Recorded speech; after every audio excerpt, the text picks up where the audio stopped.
Okay, so I've prepared the final matte painting in these layer groups, which are all colored.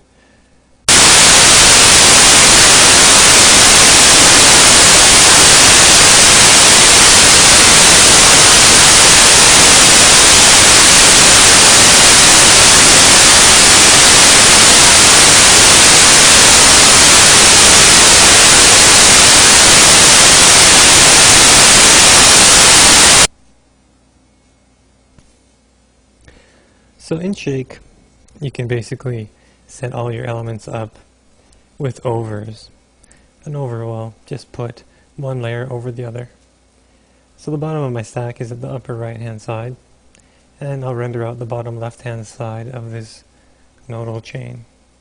There's going to be 100 frames in this shot, and I'm going to start from frame 1 and go to frame 100.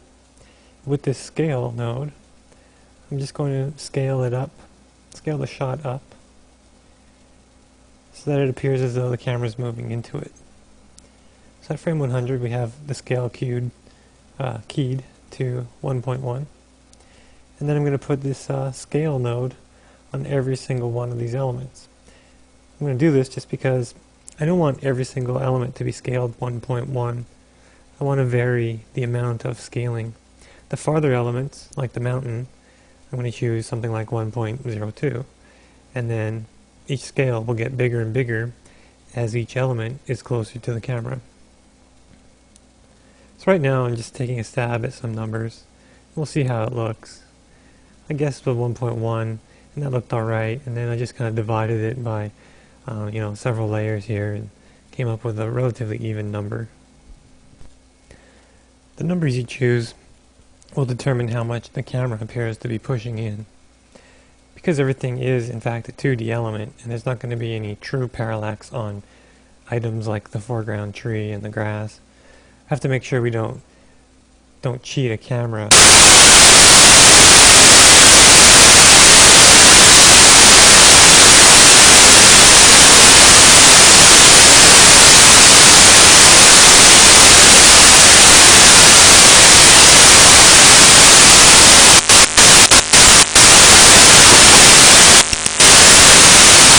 Important to teach this type of thing on a matte painting DVD. Understanding how shots can be manipulated in a composite is very important for a matte artist. Often you'll have to give your elements to a compositor so they can do this job, and sometimes, more often than might be expected, we as matte artists are expected to composite our own shots. So rendering out several frames, we can see how the move looks so far. I think these numbers are working for scale. The trees moving and scaling more than everything else in the background. The trees also, as a result, since everything's being scaled from the center of the image, the tree and the foreground cliffs appear to be moving outward, just like it would if your camera was pushing in.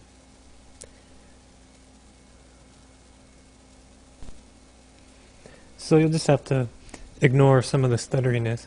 Usually what I do when I'm working on animating elements is I render every 5 frames or every 10 frames and try to evaluate the whole shot from beginning to end with these missing frames. That renders a lot faster, and it gives me the impression, the overall impression as to whether I need animation tweaks or not. So it's a good thing to get used to, is taking a look at a shot without all the frames there.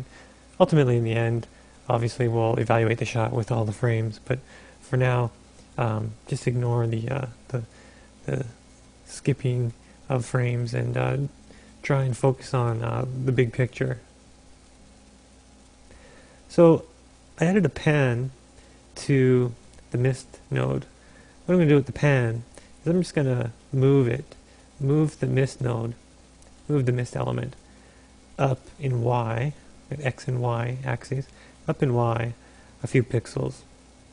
So we're going to start at a 0 position at frame 1, and then at frame 100 the mist will rise upwards. And then because we still have the scale node after the pan node, it'll still be moving appropriately as though our camera is pushing in, but we'll also have the added benefit of it moving up and down, as we see here. So of course, if you wanted to, you could split out this mist element from Photoshop into 5 or 10 different layers and have them all rising at different rates. I won't get into that level of detail for this lecture, but overall I just wanted to give you a sense of what can be accomplished by trying to mimic a camera move within 2D painting using composite software.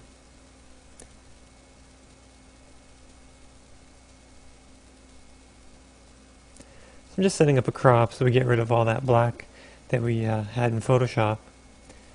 That way Shake knows that we can discard the black areas, and when we render out a movie we will just have the matte painting. We won't have any surrounding black.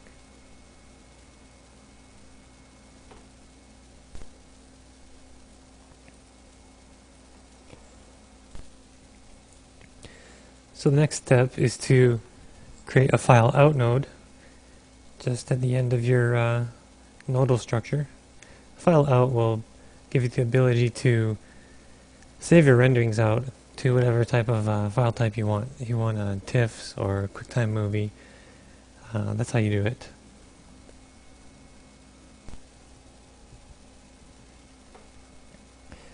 So I'll just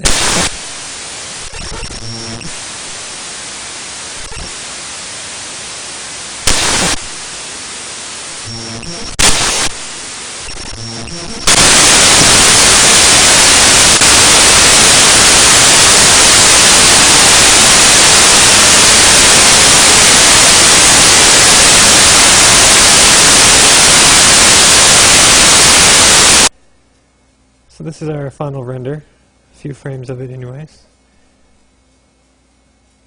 So you can see the mist is moving upwards. Camera appears to be moving in.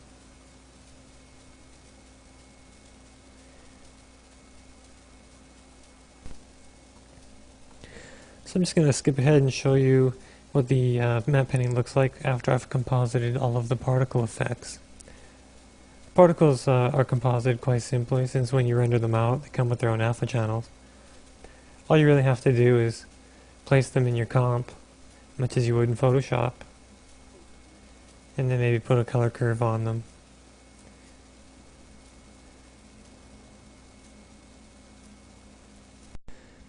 Okay, so that's how you'd go and create a shot like this for a feature film.